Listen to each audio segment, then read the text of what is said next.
दोस्तों, एक लड़का कई सालों से दुबई के अंदर काम करता है और इसी बीच उसकी शादी हो जाती है। लेकिन शादी के बाद जब फिर वापस दुबई जाता है तो अपने पत्नी के बिना उसका दिल ही नहीं लगता। वह हमेशा के लिए वह काम छोड़कर अपने देश वापस आ जाना चाहता था कि ताकि अपनी खूबसूरत पत्नी के साथ अपना वक्त बिता सके। लेकिन दोस्तों, इससे उस कंपनी का बड़ा नुकसान होने वाला था। फिर कंपनी वालों ने एक आइडिया लगाया कि उसकी पत्नी को ही वहां पर बुला लिया कि ताकि वह अपनी पत्नी के साथ भी रह सके और उनका काम भी होता रहे। लेकिन दोस्तों, कहते हैं कि आप कितना भी पैसा कमाओ, लेकिन कभी भी अपनी पत्नी को दुबई में या गल्फ कंट्री में लेकर नहीं जाना चाहिए, क्योंकि वह वहां पर सुरक्षित नहीं रह पाती हैं। दोस्तों, यह बात उसे भी इस बात का हमेशा डर लगा रहता था। और एक दिन जब उसके मालिक की नज़र उसके पत्नी पर पड़ती है, तो दोस्तों, वह उसका दीवाना हो जाता है। बहुत ही रोचक कहानी, बहुत अद्भुत कहानी है। आइए जानते हैं पूरी कहानी। इस वीडियो में दोस्तों, कहानी को पूरा सुनिएगा। बहुत ही इंटरेस्टिंग कहानी है। और चैनल पर पहली बार आए हैं तो चैनल को सब्सक्राइब कर लें। दोस्तों, यह कहानी है उत्तर प्रदेश के जौनपुर की एक लड़का जिसका नाम सुनील होता है। 2003 से वह दुबई में बतौर इलेक्ट्रीशियन काम करता था। वह बहुत ही अच्छा इलेक्ट्रीशियन होता है। कई बिल्डिंगों में वह बतौर हेड इलेक्ट्रीशियन काम करता था और कंपनी के लिए बहुत उपयोगी बंदा था। और दोस्तों, इसी बीच 2012 में करीब 10 साल दुबई में रहते हुए उसको हो गए थे। उसकी उम्र 30 साल हो जाती है। अच्छे खासे पैसे भी कमा लेता है। तो सोचता है कि अब पैसे ज्यादा कमाने से क्या फायदा, अब तो शादी भी करनी चाहिए। दोस्तों, वो घर आता है और एक बहुत ही खूबसूरत लड़की जिसका नाम संध्या होता है, उससे शादी कर लेता है। अब दोस्तों, शादी के बाद सुनील और संध्या बहुत ही प्यार मोहब्बत से रहने लगते हैं। लेकिन कहते हैं कि अच्छे दिन कब गुजर जाते हैं पता ही नहीं चलता।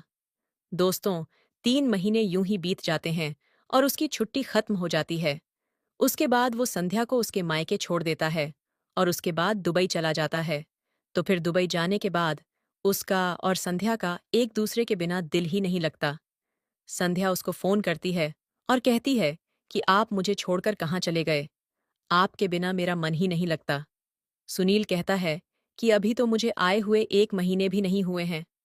अभी तो छुट्टी मुझे 2 साल बाद मिलेगी और जो तुम्हारा हाल है वही हाल मेरा भी है। लेकिन मैं क्या कर सकता हूँ? संध्या कहती है, मैं कुछ नहीं जानती। कैसे भी करके तुम आओ मेरे पास, मैं तुम्हारे बिना नहीं रह सकती। दोस्तों, फिर वह सोचता है कि यार सही बात है, 30 साल की मेरी उम्र हो गई है।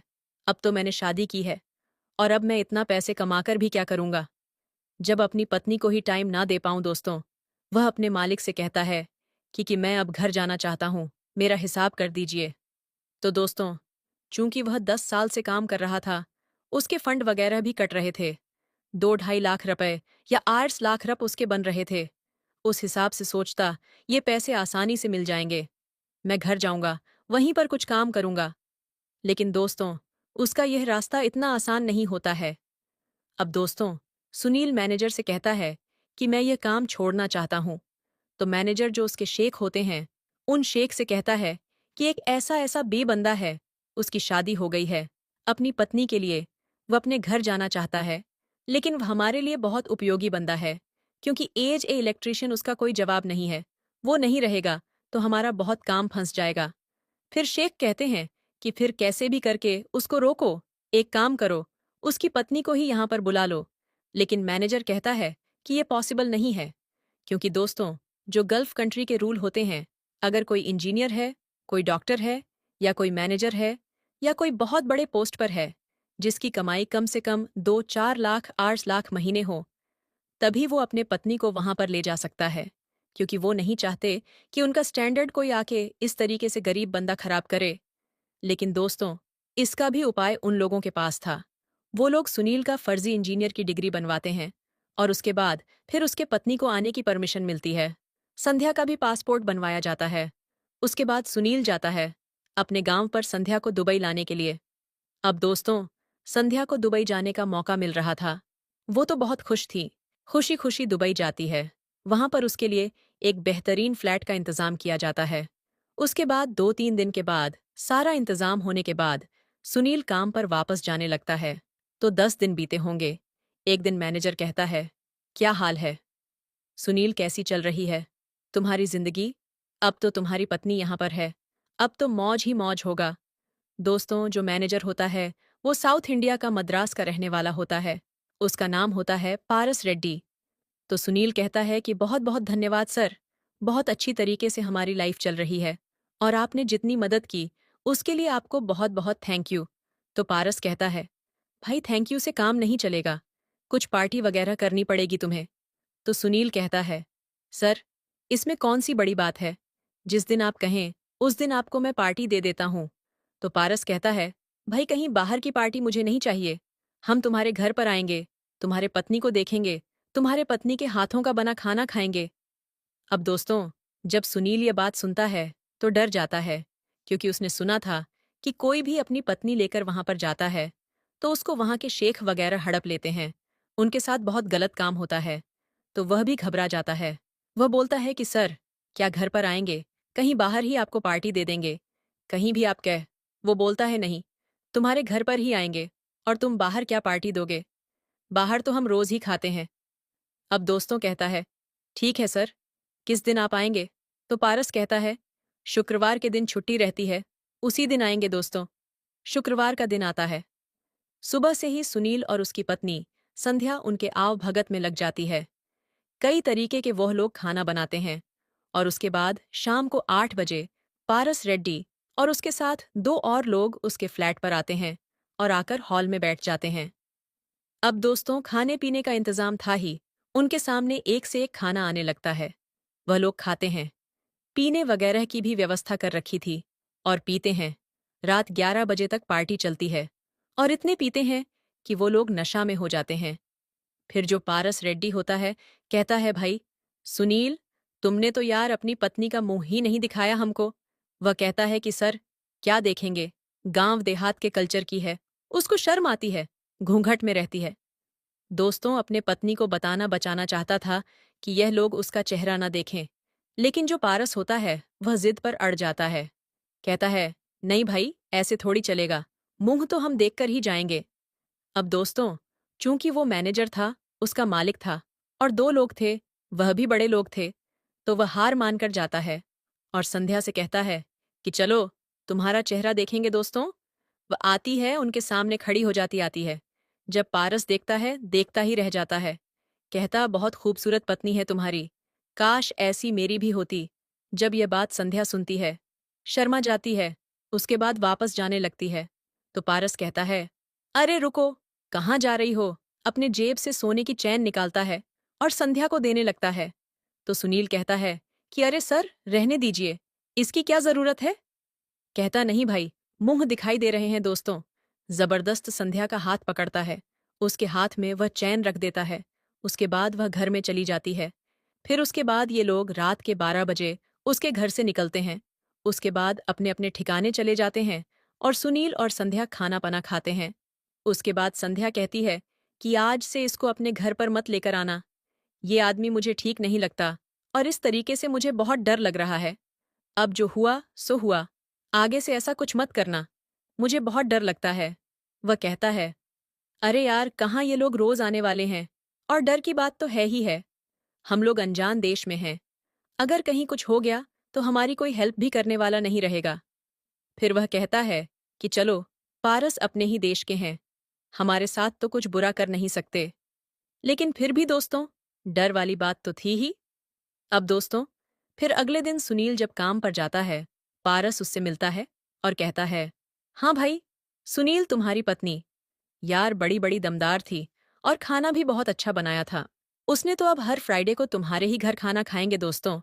जब वह कहता है, तुम्हारी पत्नी बहुत अच्छी है, सुनील बोलता है, थैंक यू सर। लेकिन मन ही मन उसे बुरा लग रहा था, लेकिन अब वो कुछ कह भी नहीं पा रहा था। अब दोस्तों, शुक्रवार को फिर वो खाने के लिए कह देता है। सुनील जो है असमंजस में पड़ जाता है, लेकिन वह घर पे आता है। संध्या से कुछ नहीं कहता है, क्योंकि संध्या को बहुत बुरा लगता, वो भड़क जाती। अब दोस्तों, फिर अगला दिन आता है, संडे का दिन। पारस जो है बिना बताए संध्या के घर पर पहुंच जाता है। डोरबेल बजाता है, संध्या दरवाजा खोलती है तो सामने पारस को देखती है। अब जब उसको देखती है चौंक जाती है। कहती है, सर, आप यहाँ पर, वह घर में नहीं है। तो कहता है कि मुझे पता है, वह साइड पर है। क्या तुम अंदर नहीं बुलाओगी? मुझे संध्या डर जाती है, लेकिन वह जानती थी कि यह बहुत बड़ा आदमी है। अगर इससे कुछ मैं कहूंगी उल्टा सीधा, तो क्या पता मेरे पति के साथ ही कुछ ये कर दे। वह दोस्तों अंदर चली जाती है। पीछे पीछे पारस भी चला जाता है। एक सोफे पर बैठ जाता है। और उसके बाद संध्या जो है वह डर जाती है। एक कमरे में जाती है और सुनील को फोन लगा देती है कि वह आदमी जो है वह घर में घुस आया है। सुनील कहता है कि वह कैसे वहां पर चले गए। कहती है, कैसे भी करके जल्दी आओ। वह कहता है, मैं तो बहुत दूर हूं, लेकिन फिर भी आने की कोशिश करता हूं। अब दोस्तों फोन कट जाता है। संध्या जो है फिर जाकर उसको देखती है, तो पारस वहां पर बैठा रो रहा था। अब उसके समझ में नहीं आता। वह हैरान रह जाती है कि यहाँ पर बैठ के रो क्यों रहा है। वह उससे कुछ पूछती भी नहीं, क्योंकि वह तो डरी रहती है दोस्तों। 1 घंटा वहीं पर बैठकर रो रहा था। तब तक जो है वहां पर सुनील आ जाता है। तो सुनील जब उसको रोता हुआ देखता है, संध्या कहती है, जब से आए हैं तब से ऐसे ही रो रहे हैं। वह जाकर पूछता है कि सर, क्या हुआ आपको? आप रो क्यों रहे हैं? तो दोस्तों और जोर से रोने लगता है। फिर वह पूछता है, सर, आप यहाँ आकर क्यों रो रहे हैं? क्या बात है? तो दोस्तों अपनी कहानी बताता है। बोलता है सुनील, मेरी भी यार तुम्हारे पत्नी की तरह एक पत्नी थी, लेकिन उसने जो है दूसरी शादी कर ली, क्योंकि मैं पैसों के पीछे भागता रहा। वह बार बार मुझे फोन करती रही कि तुम आ जाओ, तुम्हारे बिना मेरा मन नहीं लगता, मेरा दिल नहीं लगता। लेकिन मैंने पत्नी के बजाय पैसों को दी और उसने दूसरी शादी कर ली। तो आज मेरे पास करोड़ों रुपए हैं, लाखों रुपए महीने कमाता हूं, लेकिन आज मेरी जिंदगी भिखारियों जैसी है। तो सुनील कहता है, लेकिन सर, आप यहां पर किस लिए आए? आखिर क्या काम है? तो कहता है कि मैं तुम्हारे पत्नी से पूछने आया था कि अगर तुम्हारी नज़र में मेरे लिए कोई लड़की हो तो मेरी भी शादी करवा दो। अब दोस्तों सुनील हैरान हो जाता है। कहता है, सर, आपकी उम्र 40 साल की हो गई है, कौन सी लड़की आपसे शादी करेगी? तो संध्या कहती है कि मेरी एक बहन है, तलाकशुदा है, 35 साल, उसकी जज है क्या? अगर उससे आप शादी करेंगे तो मैं बात करती हूँ। तो पारस कहता है कि कैसी भी लड़की हो, बस मेरी शादी करवा दो, क्योंकि घर पे भी मेरा कोई नहीं है। माता पिता थे, उन दोनों की मौत हो चुकी है। मैं अकेला पड़ गया हूँ, रिश्तेदार भी कोई मतलब नहीं रखते। तो संध्या कहती है, ठीक है, मैं बात करूंगी। अब दोस्तों उसके बाद वो अपने माँ से गांव में कॉल करती है, जौनपुर में अपनी बहन से बात करती है, और कई बार सुनील और संध्या की पारस से बात होती है, मुलाकात होती है। अंत में इन लोगों को भी लगता है कि पारस वाकई में सही बंदा है। दोस्तों संध्या की बहन का नाम राधा होता है। पारस जो है इंजीनियर था, उसके पास डिग्री थी, असली वाली। तो वो जो है पासपोर्ट बनवा है राधा का, और राधा को दुबई बुलाया जाता है। पारस और राधा दोनों पति पत्नी के रूप में रहने लगते हैं। सुनील का जो फ्लैट था, 2 बेडरूम का फ्लैट था, उसी में ये लोग एक साथ रहने लगते हैं। और 1 साल बाद फिर गांव जाते हैं। एक मंदिर में सादगीपूर्ण तरीके से शादी करते हैं। उसके बाद फिर दुबई में आ जाते हैं और एक साथ बहुत शानदार तरीके से रहने लगते हैं। दोस्तों 10 साल वो लोग एक साथ रहते हैं। पारस वाकई में बहुत अच्छा आदमी था, बहुत सारे पैसे थे उसके पास। उसके बाद पारस ने उन लोगों को कई देश की शहर कराई। 10 साल बहुत आराम से रहे। इस बीच पारस और राधा के 2 बच्चे हुए। संध्या और सुनील के भी 2 बच्चे हुए। सारे लोग दुबई में ही रहते थे। अब दोस्तों सब कुछ ठीक चल रहा था, लेकिन 2023 में 50 साल की उम्र में पारस रेड्डी की हार्ट अटैक से मौत हो जाती है। उसके मौत के बाद पूरा परिवार सदमे में डूब जाता है। सारे लोगों का रो रो कर बुरा हाल हो जाता है। उसके बाद किसी का दुबई में दिल ही नहीं लगता, और सुनील वहां से सबको लेकर घर चला आता है। जो राधा थी, उसकी पत्नी थी, मद्रास जाती है, उसके घर पर कुछ दिन रहती है, लेकिन उसका वहां पर भी मन नहीं लगता। अंत में जो वहां पर उसकी प्रॉपर्टी थी, थोड़ी बहुत उसको वो बेच देती है, और जो भी उसके खाते में पैसे वगैरह थे पारस रेड्डी के, क्योंकि पहले से पता था कि उसको दिल की बीमारी है, तो उसने सारा कुछ राधा के नाम कर रखा था। दोस्तों आज तो उनके पास पैसों की कमी नहीं है, लेकिन पारस रेड्डी की कमी उन्हें जिंदगी भर खलती रहेगी। वह लोग उसे बहुत याद करते हैं। तो दोस्तों अगर आपको यह कहानी पसंद आई हो तो वीडियो को लाइक करें और चैनल को सब्सक्राइब करें। एंड बेल आइकन पर क्लिक करें, ऑल घंटी को प्रेस करें, ताकि जब ये वीडियो डाले